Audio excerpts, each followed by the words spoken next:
Allegations of pay-to-play in politics are being launched by one of the Democrats challenging the governor next year. Agriculture Commissioner Nikki Fried claims appointees of university boards are required to make campaign donations to Ron DeSantis' campaign. West 2 investigative reporter Greg Fox has the details and reveals what contributions are being made by trustees at the University of Central Florida. So we need to be looking into the governance of our universities. During this recent Facebook town hall, Agriculture Commissioner Nikki Fried was not only protesting a decision by the University of Florida to prohibit 3 professors from testifying in a federal lawsuit challenging new election laws. The Democrat, who is also running against Republican Governor Ron DeSantis, alleged that a former appointee to a university board of trustees was asked to pay 6 figures to be reappointed by the governor. Our current board of trustees across our state were required to give a campaign contribution to Ron DeSantis in the amount of $100,000.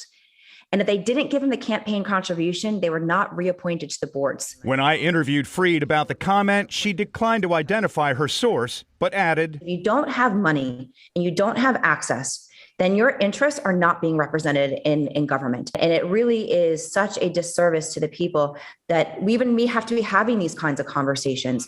It's a serious allegation because, if true, it's illegal. Former Alabama Governor Don Siegelman found that out the hard way when he was convicted of trading campaign contributions for government favors. The 11th U.S. Circuit Court of Appeals upheld the conviction, writing, payments made in return for an explicit promise or undertaking by the official to perform or not to perform an official act are criminal. The head of the Republican Party of Florida responded on behalf of the GOP and the DeSantis campaign. Everyone knows Fried's false accusation that board members are required to make a contribution to the governor's campaign is absurd. Fried, on the other hand, has lied on multiple financial reports, forgetting to report more than $370,000 in income. Healthcare executive Joe Conte was appointed in October 2020. Campaign finance records show Conte last May made a $50,000 contribution to the Friends of Ron DeSantis political committee. Jeff Condello donated $50,000 to the committee in May and June from his 2 companies, Randall Construction and Randall Tilt Structures. Business owner William Christie made a contribution of $25,000 to the committee last May, which was returned and the amount reissued weeks later.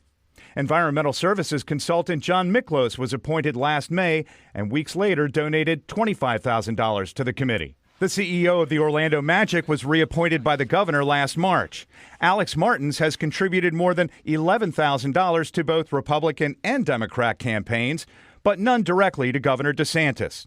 But records show the family that owns the Magic, the DeVos family, has given more than $444,000 to the committee.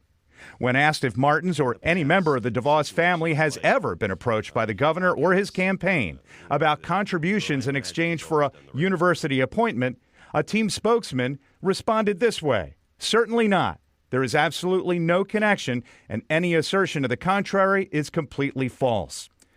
West 2 Investigates found no contributions to the DeSantis campaign from the last of his appointees to the UCF board, Tiffany Altizer. Greg Fox, West 2 News.